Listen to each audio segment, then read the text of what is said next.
मिलना होगा तो आगे कभी मिल ही जाएंगे। तब तक के लिए हम दोस्त ही ठीक है फिलहाल।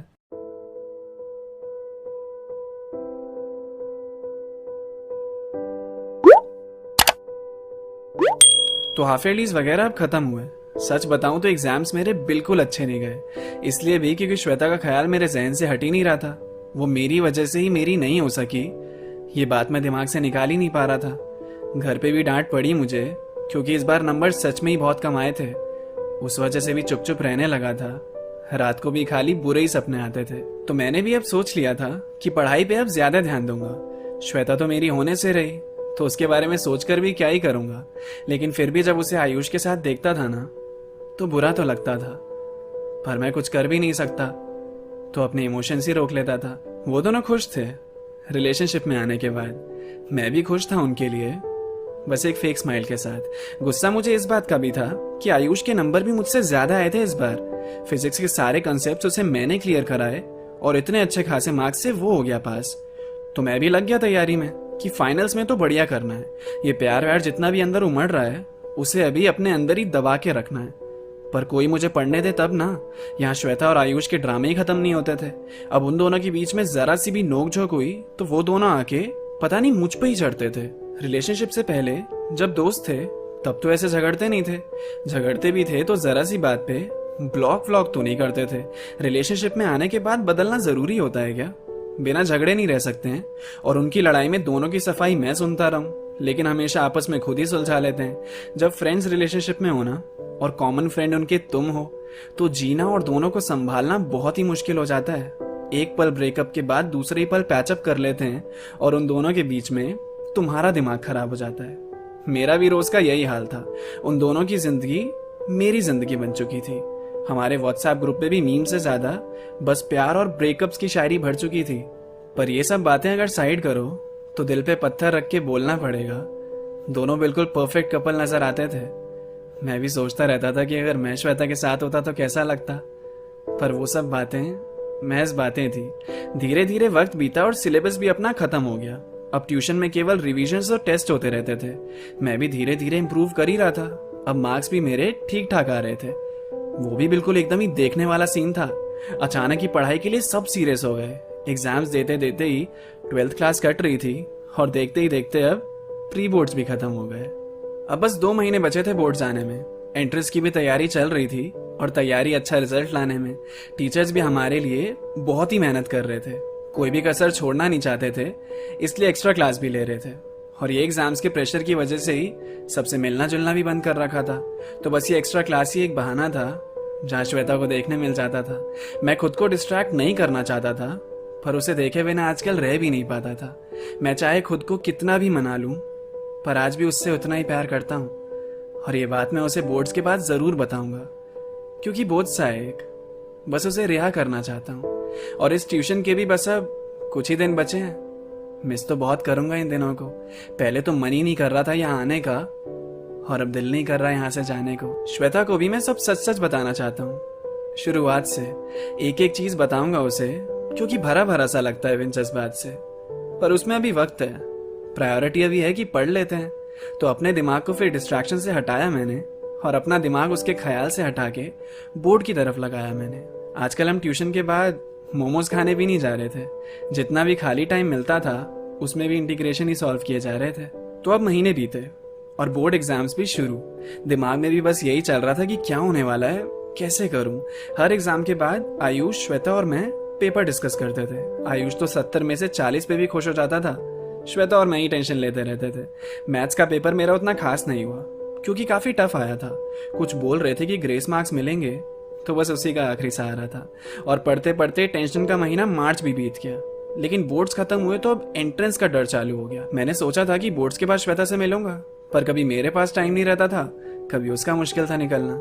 लेकिन मुझे उससे मिलकर उसे बताना भी तो है।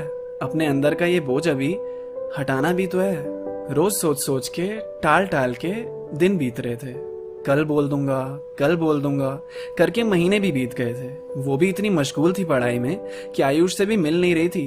एंट्रेंस एग्जाम्स भी दे दिए थे, अब बस सारे रिजल्ट्स आने की घड़ी थी। और बोर्ड का रिजल्ट जब आया तो श्वेता के 94%, मेरे 88.4 और आयुष के 73% थे।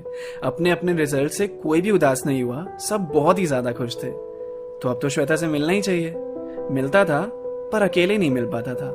रोज प्रैक्टिस करके जाता था कि कैसे बोलना है, पर कभी कह ही नहीं पाता था। तो बस पहले की तरह कल कल करके मैं टाले जा रहा था, क्योंकि जब उससे बोलने की कोशिश करता था आयुष सामने आ जाता था। अब तो जून भी खत्म होने को आ रहा था और खबर मिली कि श्वेता का एडमिशन जयपुर में होने वाला था और अगले ही हफ्ते वो निकल भी रही थी नोएडा से जयपुर के लिए। मेरे पास भी बचा ही नहीं अलविदा से ज्यादा कुछ कहने के लिए। ये प्रोसेस करने में ही टाइम लग रहा था। उसे मेरी बात पता तो होनी चाहिए ना, जाने से पहले उसे बताना तो पड़ेगा, नहीं तो ये बोझ मेरे अंदर ऐसे ही पलता रहेगा। और उसी में सोचते सोचते वो दिन भी मैंने निकाल दिए। अब वो दिन आया जब वो जाने वाली थी, तो उसके घर की तरफ मैंने अपने कदम बढ़ा लिए। Ayush out of station family के साथ छुट्टियां मनाने गया हुआ था। वो श्वेता को अलविदा नहीं कर पा रहा था, उसे इस बात का बुरा भी लग रहा था। तो मैं अकेला ही उसके घर गया। हाँ, थोड़ा सा लेट भी हो गया। वो अपना सामान लेके बाहर खड़ी थी, बस थोड़ी देर में निकल ही रही थी। उसके पापा उसका कार में वेट कर रहे थे। वो बस मुझसे मिलने के लिए रुक गई। उसे देखकर मुस्कुराया मैं और तोहफे के तौर पे उसके हाथ में फोटो फ्रेम थमा दिया। वो हम तीनों की फोटो, जिसमें वो, आयुष और मैं खुल के हंस रहे थे। वो भूले नहीं हमें, इसलिए ये तोहफा दिया। मैं एक लेटर लिख के भी लाया था। लेटर कह लो या एक कविता लिखी थी उसके लिए, जिसमें डायरेक्टली तो नहीं लेकिन अपने दिल की बात और एक इजहार किया था उसके जरिए। सोचा मैंने ये पढ़ के उसे अंदाजा लग जाएगा और ये जज्बातों का वजन जो लेके घूम रहा हूँ ये भी उतर जाएगा। वो फ्रेम देख के बहुत ही खुश हुई। आंखों में आंसू भी देखे मैंने उसके। 2 साल वो ट्यूशन के दिन एक पल में याद आ गए। आई विल मिस यू, उसने हाथ पकड़ के कहा मुझसे। मैंने बोला एक और चीज है, और वो पेपर उसको दिया। उसने कहा ये क्या है? मैंने कहा खुद अभी पढ़ के देखो ना। और उसने वो लेटर पढ़ना शुरू किया। मैं सोच रहा था उसे समझ तो आ जाएगा ना, बहुत दिनों बाद कविता लिखने की ट्राई की है, उसे मेरा लिखा हुआ पसंद तो आएगा ना। वो मेरे सामने मन मन में पढ़ रही थी और उसके चेहरे के भाव बदल रहे थे। कभी हंसती थी, कभी शर्माती थी। मुझे पता ही नहीं चल रहा था ये इशारे कहाँ इशारा कर रहे थे। मैं भी मुस्कुरा रहा था, घबराहट में। परेशानी नजर आ रही थी मेरी मुस्कुराहट में। डायरेक्टली बोलने की हिम्मत नहीं थी मुझ में, तो इनडायरेक्टली मेटाफर्स यूज करके लिखा था। थोड़ा ध्यान से और प्यार से अगर पढ़ेगी जरा तो मेरे दिल की बात समझना बेहद आसान था। और इसी के साथ उसने वो पढ़ के खत्म किया। हंस भी रही थी वो, और साथ ही साथ में उसने ब्लश भी किया। मैं खुश था उसका ये एक्सप्रेशन देख के। इंतजार कर रहा था कि अब वो कुछ बोले। उसने बोला दिस इज सो स्वीट, कितना प्यारा है ये, बहुत प्यारा लिखा है, अच्छा लगा पढ़ के। मैं आगे कुछ पूछना चाह रहा था उससे, लेकिन वो तारीफ कर रही थी तो रोकता कैसे। उसने कहा मुझे पता नहीं था कि वो लिखता भी है, तूने ये लेटर पढ़ा? मैंने सोचा मैंने पढ़ा, मैंने ही तो लिखा है, तो फिर इसने क्या समझा? उसने आगे बोला कि मैं पहली लाइन पढ़कर ही समझ गई थी कि आयुष ने ही लिखा होगा। बड़ा प्यारा है यार वो, इतना डीप उसे लिखने में काफी टाइम लगा होगा। तुम दोनों के गिफ्ट्स मुझे बहुत अच्छे लगे। आयुष को बोल दियो, मिस कर रही थी उसे। चल बाय, फिर लेट हो रहा है। एक्टिव रहेंगे अपने व्हाट्सएप ग्रुप पे। मुझे समझ ही नहीं आया क्या हो गया। थोड़ा ध्यान दिया तो याद आया लेटर पे तो मेरा नाम ही नहीं था। हाँ, भूल गया था लेटर पे नाम लिखना। यह लिखना जरूरी ही नहीं समझा। वो कविता मैंने लिखी है, ये तो उसे अपने आप समझ आ जाना चाहिए था। मैं उसे रोककर बताना चाहता था कि ये मैंने लिखा है तेरे लिए। मन मन में रोक भी रहा था, पर जुबान से एक शब्द ही नहीं निकला उसे रोकने के लिए। मैं उस बोझ से रिहाई पाने आया था। इस आखिरी मौके पे दिल का हाल सुनाने आया था। वो बैठ गई कार में। मैंने हिम्मत करके उसे रोकने के लिए हाथ दिखाया। उसने वो शायद गुड बाय का इशारा समझा और दूर से ही उसने भी अपना हाथ हिलाया। मैं अभी भी बता सकता हूं उसे कि वो लेटर मैंने लिखा है, पर अब रहने दो। उसने जो समझा उसके लिए वही अच्छा है। शायद यही होना था। खुशी खुशी अलविदा कर दिया। वैसे भी आखिरी मोमेंट पे उसे शौक देने का कोई फायदा नहीं था, तो उसको इसी भ्रम में रहने दो। वो खुश है तो वही सही। आखिरकार उसको कहकर भी कह नहीं पाया। ऐसी किस्मत देखी होगी कहीं। हम दोस्ती ठीक है फिलहाल, लेकिन आगे पता नहीं अब कब मिल पाएगी।